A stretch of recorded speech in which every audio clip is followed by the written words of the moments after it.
Number 8. Ramiris. Ah yes, Ramiris. The teeny, tiny, pint-sized demon lord who looks like she couldn't lift a potato chip bag, but don't be fooled. This fairy has been around for tens of thousands of years and is actually one of the true demon lords, a title that requires evolving after gathering 10,000 souls. Ramiris' origin is wild. She's the fairy queen and the guardian of labyrinths. She's also one of the 10 great demon lords in name, but in personality, she's basically that one chaotic best friend who never shuts up. And yes, she does act like a comic relief character, but make no mistake, she's incredibly important to the story's balance of power. Her greatest strength isn't raw combat.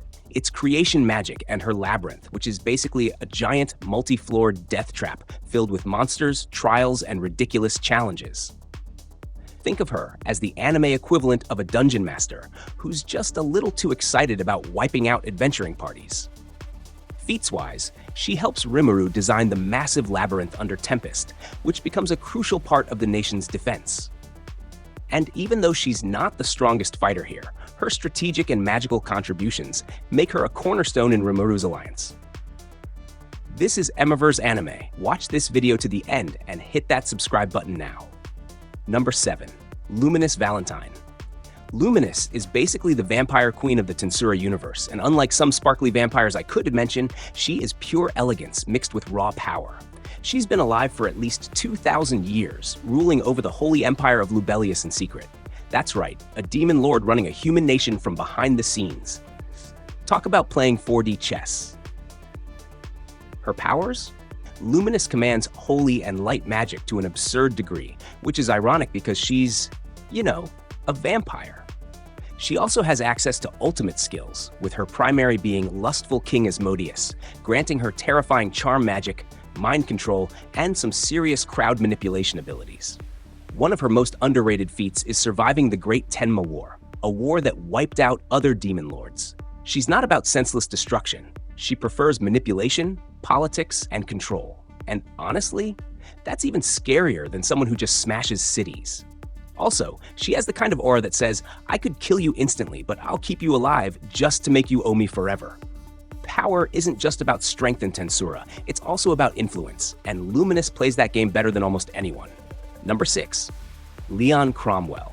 Leon Cromwell, the Golden Knight turned Demon Lord.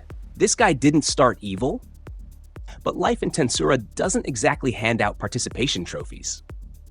Originally a summoned hero from another world, Leon was brought to this world along with his childhood friend Chloe, and his entire story basically revolves around protecting her in the most morally questionable ways possible.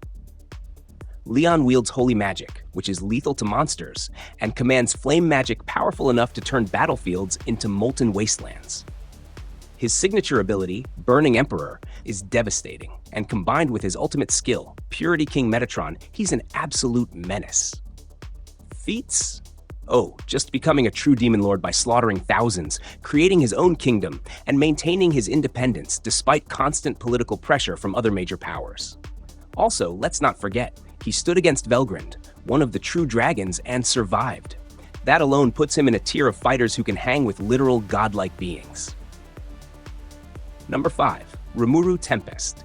Our boy Rimuru, the protagonist, the slime who went from gelatinous blob to multiversal threat. Originally Satoru Mikami, an office worker from Japan, he's reincarnated into this fantasy world, and quickly becomes the leader of the Jura Tempest Federation. But it's after the Falmouth invasion that Rimuru fully ascends to Demon Lord status. How? Well, by annihilating an entire invading army of 20,000 soldiers in one go. And when I say annihilate, I mean they were erased from existence in less time than it takes to microwave a burrito. That mass soul harvest allowed him to evolve into a true demon lord, unlocking his ultimate skill, Gluttonous King Beelzebuth. Basically an upgraded gluttony skill that lets him consume, analyze, and recreate anything. Rimuru also has Wisdom King Raphael, which is like having a supercomputer in your brain that never shuts up and always has the answer. His feats include soloing Hinata Sakaguchi after evolving, casually defeating demon lords like Clayman, and forming alliances with beings that other demon lords wouldn't dare talk to. And let's be real, Rimuru's power ceiling is ridiculous. With each upgrade, he's less of a demon lord and more of a walking apocalypse with good PR. Number 4. Dino is one of those characters who looks lazy, and to be fair, he is lazy, but can back up his slacker attitude with ungodly power. Known as the Fallen Angel, Dino was originally one of Luminous Valentine's subordinates, but eventually went rogue. He's got the ultimate skill, Slothful King Belphegor, which allows him to manipulate gravitational fields and slow down enemies to the point of complete immobilization. Combine that with his combat experience, and he's deceptively dangerous. Dino's feats include surviving the Tenma War and engaging with other top-tier fighters without being obliterated. And honestly, the way he hides his true abilities under layers of I don't care energy is kind of genius. It's like if Shikamaru from Naruto was a borderline immortal and could crush you into a pancake with a flick of his wrist. Number 3. Dagruel. Dagruel is the big guy of the Demon Lords, a literal giant and former pillar of the heavenly beings before he fell and became a Demon Lord. Physically, he's an absolute monster. Even among Demon Lords, his raw strength is unmatched. Origin-wise, Dagruel was once an ally of the gods, but disillusionment and betrayal turned him against them.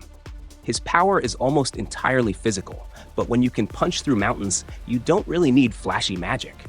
He's also an incredible commander, leading armies with the kind of battlefield awareness that only comes from centuries of war. His biggest feat? During the battles against the Eastern Empire, Dagruel tanked hits that would vaporize most Demon Lords, fought multiple opponents at once, and still came out on top. He's proof that sometimes raw durability and brute force can match, or even beat, fancy magical abilities. Number 2. Guy Crimson. Guy Crimson is the oldest and one of the most dangerous true Demon Lords. He's been around for over 2,000 years and is essentially the political alpha of the Demon Lords.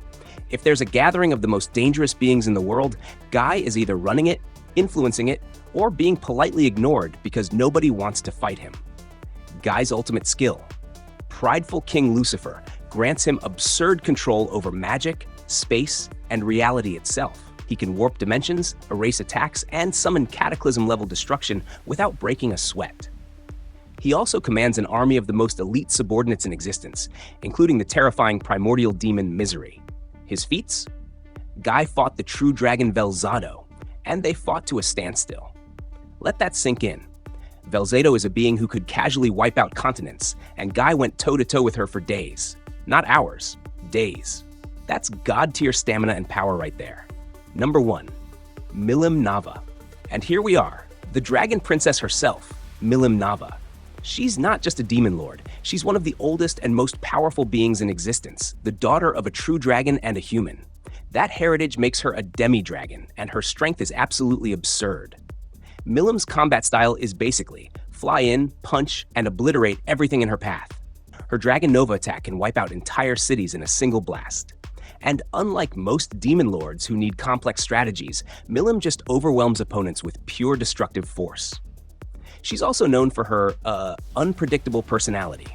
One moment she's bubbly and curious, the next she's turning a kingdom into rubble because someone annoyed her.